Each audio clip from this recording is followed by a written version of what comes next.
Hello and welcome to my channel, or welcome back to my channel. My name is Jay and this is a web of classic tales. If you're enjoying the videos, please like, subscribe, share and comment. If you want notifications every single time a new video is uploaded, please click on the little bell icon. Today we will continue reading Jane Austen's Sense and Sensibility.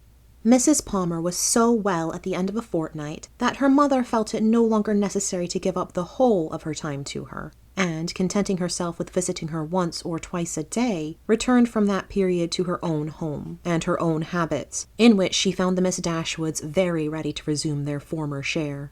About the third or fourth morning after their being thus resettled in Berkeley Street, Mrs. Jennings, on returning from her ordinary visit to Mrs. Palmer, entered the drawing-room, where Elinor was sitting by herself, with an air of such hurrying importance as prepared her to hear something wonderful, and giving her time only to form that idea, began directly to justify it by saying, "Gracious, my dear Miss Dashwood, have you heard the news?" "No, ma'am. What is it?" "Something so strange, but you shall hear it all. When I got to Mrs. Palmer's, I found Charlotte quite in a fuss about the child. She was sure it was very ill. It cried and fretted, and was all over pimples. So I looked at it directly, and, 'Gracious, my dear,' says I, 'it is nothing in the world but the red gum.' And nurse said just the same. But Charlotte, she would not be satisfied. So Mr. Donovan was sent for, and luckily he happened to just come in from Harley Street. So he stepped over directly, and as soon as ever, mamma, he said just as we did,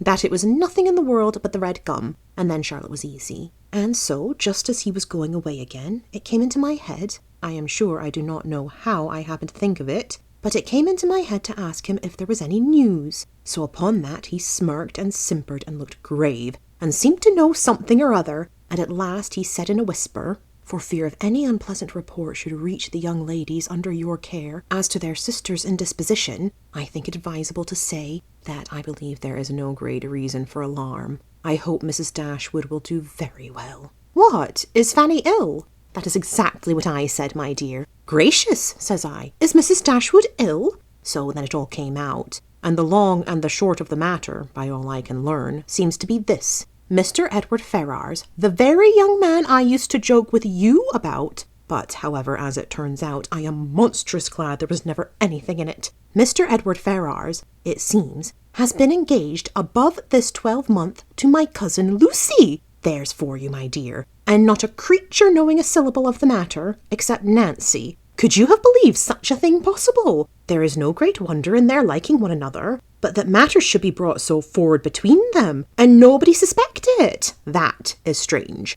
I never happened to see them together, or I am sure I should have found it out directly. Well, and so this was kept a great secret for fear of Mrs. Ferrars, and neither she nor your brother or sister suspected a word of the matter till this very morning. Poor Nancy, who, you know, is a very well-meaning creature, but no conjurer, popped it all out. Gracious, thinks she to herself, they are all so fond of Lucy. To be sure they will make no difficulty about it. And so away she went to your sister, who was sitting all alone at her carpet work, little suspecting what was to come, for she had just been saying to your brother, only 5 minutes before, that she thought to make a match between Edward and some lord's daughter or other, I forget who. So you may think what a blow it was to all her vanity and pride. She fell into violent hysterics immediately, with such screams as reached your brother's ears, as he was sitting in his own dressing-room downstairs, thinking about writing a letter to his steward in the country. So up he flew directly, and a terrible scene took place, for Lucy was come to them by that time, little dreaming what was going on. Poor soul, I pity her.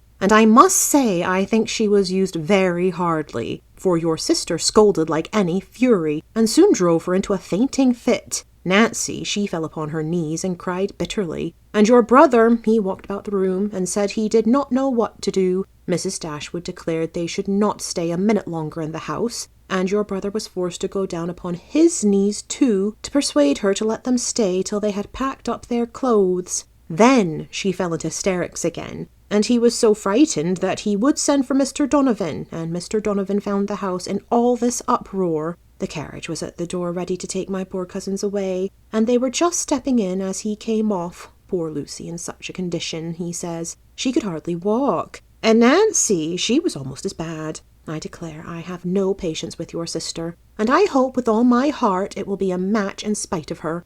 Gracious, what a taking poor Mr. Edward will be in when he hears of it, to have his love used so scornfully, for they say he is monstrous fond of her, as well he may. I should not wonder if he was to be in the greatest passion, and Mr. Donovan thinks just the same. He and I had a great deal of talk about it, and the best of all is that he is gone back again to Harley Street, that he may be within call when Mrs. Ferrars is told of it, for she was sent for as soon as ever my cousin left the house, for your sister was sure she would be in hysterics too, and so she may, for what I care. I have no pity for either of them. I have no notion of people's making such a to-do about money and greatness. There's no reason on earth why Mr. Edward and Lucy should not marry, for I am sure Mrs. Ferrars may afford to do well by her son, and though Lucy has next to nothing herself, she knows better than anybody how to make the most of everything. I dare say, if Mrs. Ferrars would only allow him 500 a year, she would make as good an appearance with it as anybody else would with 8.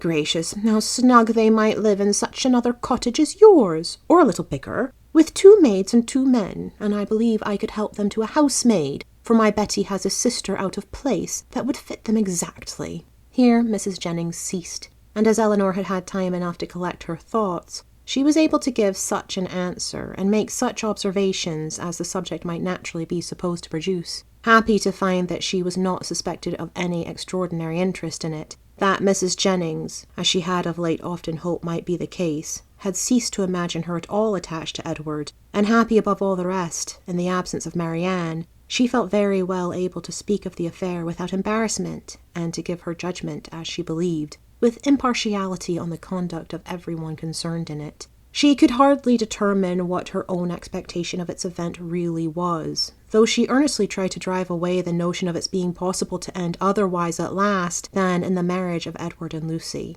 What Mrs. Ferrars would say and do, though there could not be a doubt of its nature, she was anxious to hear, and still more anxious to know how Edward would conduct himself. For him she felt much compassion, for Lucy very little, and it cost her some pains to procure that little. For the rest of the party, none at all.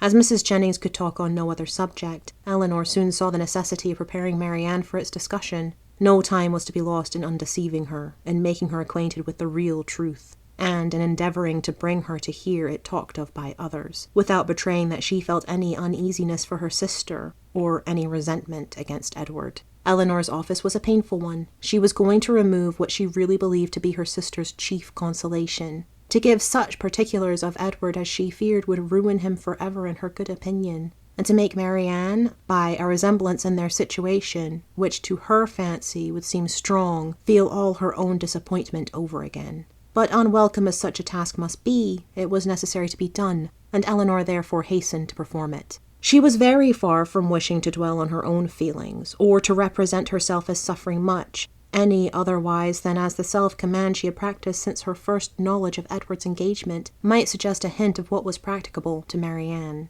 Her narration was clear and simple, and though it could not be given without emotion, it was not accompanied by violent agitation, nor impetuous grief. That belonged rather to the hearer, for Marianne listened with horror and cried excessively. Eleanor was to be the comforter of others in her own distresses, no less than in theirs, and all the comfort that could be given by assurances of her own composure of mind, and a very earnest vindication of Edward from every charge but of imprudence, was readily offered. But Marianne for some time would give credit to neither. Edward seemed to be a second Willoughby, and acknowledging, as Eleanor did, that she had loved him most sincerely, could she feel less than herself. As for Lucy Steele, she considered her so totally unamiable, so absolutely incapable of attaching a sensible man, that she could not be persuaded at first to believe, and afterwards to pardon, any former affection of Edward for her. She would not even admit it to have been natural, and Eleanor left her to be convinced that it was so by that which only could convince her, a better knowledge of mankind. Her first communication had reached no farther than to state the fact of the engagement, and the length of time it had existed. Marianne's feelings had been broken in, and put an end to all regularity of detail, and for some time all that could be done was to soothe her distress, lessen her alarms, and combat her resentment. The first question on her side, which led to farther particulars, was, How long has this been known to you, Eleanor? Has he written to you? I have known it these 4 months. When Lucy first came to Barton Park last November, she told me in confidence of her engagement. At these words, Marianne's eyes expressed the astonishment which her lips could not utter. After a pause of wonder, she exclaimed, 4 months! Have you known this 4 months? Eleanor confirmed it. What? While attending me in all my misery, has this been on your heart? And I have reproached you for being happy. It was not fit that you should then know how much I was the reverse. 4 months, cried Marianne again. So calm, so cheerful. How have you been supported? By feeling that I was doing my duty. My promise to Lucy obliged me to be secret. I owed it to her, therefore, to avoid giving any hint of the truth. I owed it to my family and friends, not to create in them a solicitude about me which it could not be in my power to satisfy. Marianne seemed much struck. I have very often wished to undeceive yourself and my mother, added Eleanor, and once or twice I have attempted it, but without betraying my trust, I never could have convinced you. 4 months, and yet you loved him. Yes, but I did not love only him, and while the comfort of others was dear to me, I was glad to spare them from knowing how much I felt. Now I can think and speak of it with little emotion. I would not have you suffer on my account, for I assure you I no longer suffer materially myself. I have many things to support me. I am not conscious of having provoked the disappointment of any imprudence of my own. I have borne it as much as possible without spreading it farther. I acquit Edward of essential misconduct. I wish him very happy, and I am so sure of his always doing his duty that, though now he may harbour some regret, in the end he must become so. Lucy does not want sense, and that is the foundation on which everything good may be built. And after all, Marianne, after all that is bewitching in the idea of a single and constant attachment, and all that can be said of one's happiness depending entirely on any particular person, it is not meant, it is not fit, it is not possible that it should be so. Edward will marry Lucy. He will marry a woman superior in person and understanding to half her sex, and time and habit will teach him to forget that he ever thought another person superior to her. If such is your way of thinking, said Marianne, if the loss of what is most valued is so easily to be made up by something else, your resolution, your self-command are, perhaps, a little less to be wondered at. They are brought more within my comprehension. I understand you. You do not suppose that I have ever felt much. 4 months, Marianne, I have had all this hanging on my mind without being at liberty to speak of it to a single creature, knowing that it would make you and my mother most unhappy whenever it were explained to you, yet unable to prepare you for it in the least. It was told me. It was in a manner forced on me by the very person herself whose prior engagement ruined all my prospects, and told me, as I thought, with triumph. This person's suspicions, therefore, I have had to oppose, by endeavouring to appear indifferent where I have been most deeply interested. And it has not been only once. I have had her hopes and exultation to listen to again and again. I have known myself to be divided from Edward forever, without hearing one circumstance that could make me less desire the connection.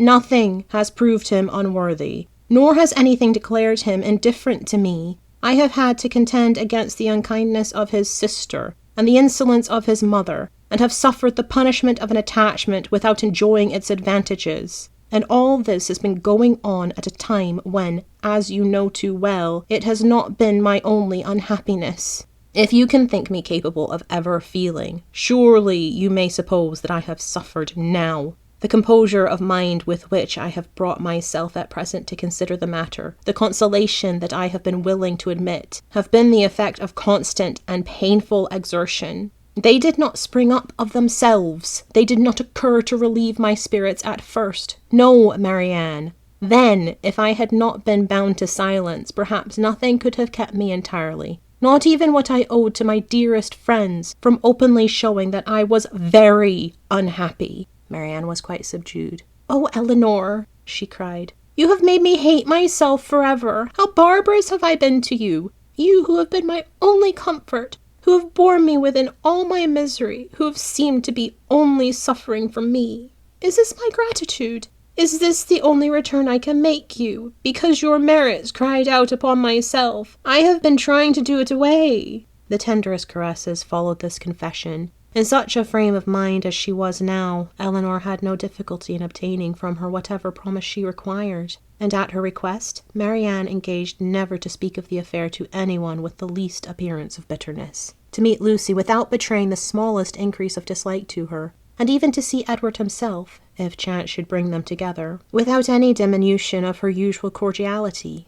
These were great concessions. But where Marianne felt that she had injured, no reparation could be too much for her to make. She performed her promise of being discreet to admiration. She attended to all that Mrs. Jennings had to say upon the subject with an unchanging complexion, dissented from her in nothing, and was heard 3 times to say, "Yes, ma'am." She listened to her praise of Lucy with only moving from one chair to another, and when Mrs. Jennings talked of Edward's affection, it cost her only a spasm in her throat. Such advances toward heroism in her sister made Eleanor feel equal to anything herself. The next morning brought a farther trial of it, in a visit from their brother, who came with the most serious aspect to talk over the dreadful affair, and bring them news of his wife.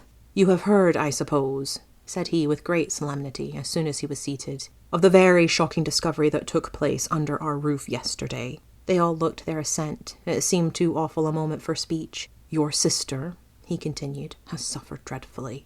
Mrs. Ferrars, too. In short, it has been a scene of such complicated distress. But I will hope that the storm may be weathered without our being any of us quite overcome. Poor Fanny! She was in hysterics all yesterday. But I would not alarm you too much. Donovan says there is nothing materially to be apprehended. Her constitution is a good one, and her resolution equal to anything. She has borne it all with the fortitude of an angel. She says she never shall think well of anybody again, and one cannot wonder at it, after being so deceived. Meeting with such ingratitude, where so much kindness had been shown, so much confidence had been placed. It was quite out of the benevolence of her heart that she had asked these young women to her house, merely because she thought they deserved some attention, were harmless, well-behaved girls, and would be pleasant companions, for otherwise we both wished very much to have invited you and Marianne to be with us, while your kind friend here was attending her daughter. And now to be so rewarded!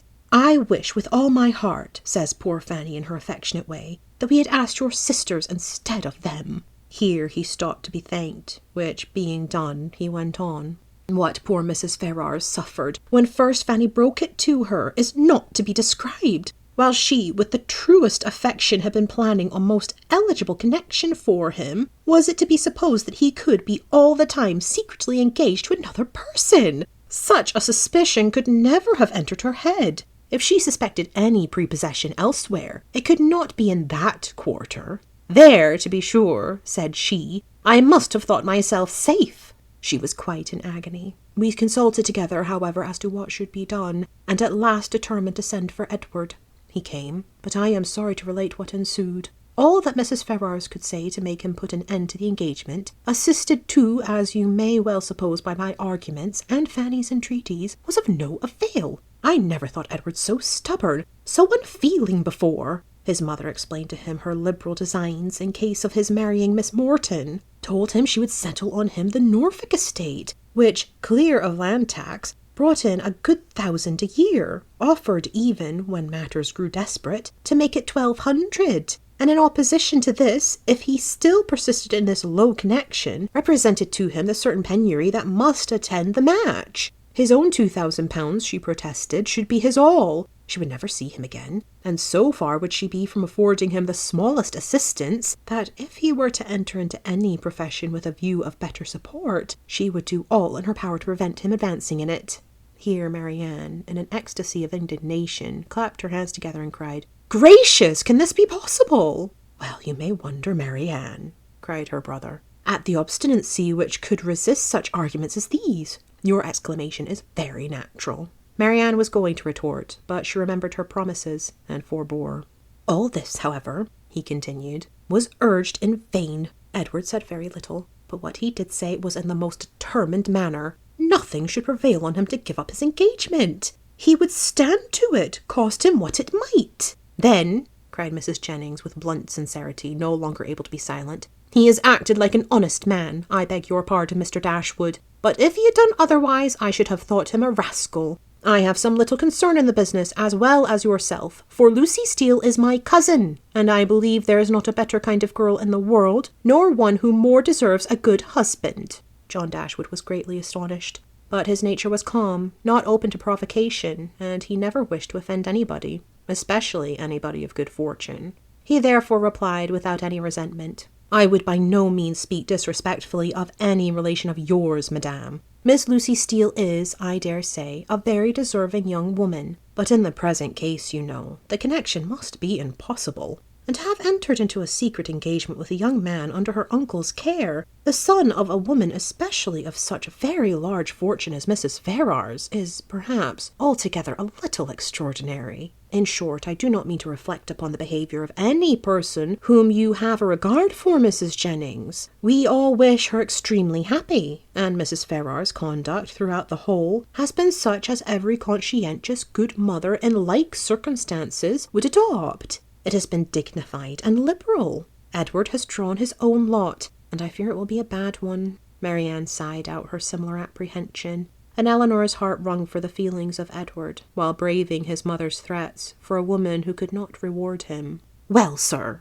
said Mrs. Jennings, "and how did it end?" "I am sorry to say, ma'am, in a most unhappy rupture. Edward is dismissed for ever from his mother's notice. He left her house yesterday, but where he is gone, or whether he is still in town, I do not know. For we, of course, can make no inquiry. Poor young man, and what is to become of him?" "What indeed, ma'am? It is a melancholy consideration. Born to the prospect of such affluence, I cannot conceive a situation more deplorable. The interest of £2,000. How can a man live on it? And when to that is added the recollection that he might, but for his own folly, within 3 months have been in the receipt of £2,500 a year, for Miss Morton has £30,000, I cannot picture to myself a more wretched condition. We must all feel for him, and the more so because it is totally out of our power to assist him." "Poor young man!" cried Mrs. Jennings. "I am sure he should be very welcome to bed and board at my house, and so I would tell him if I could see him.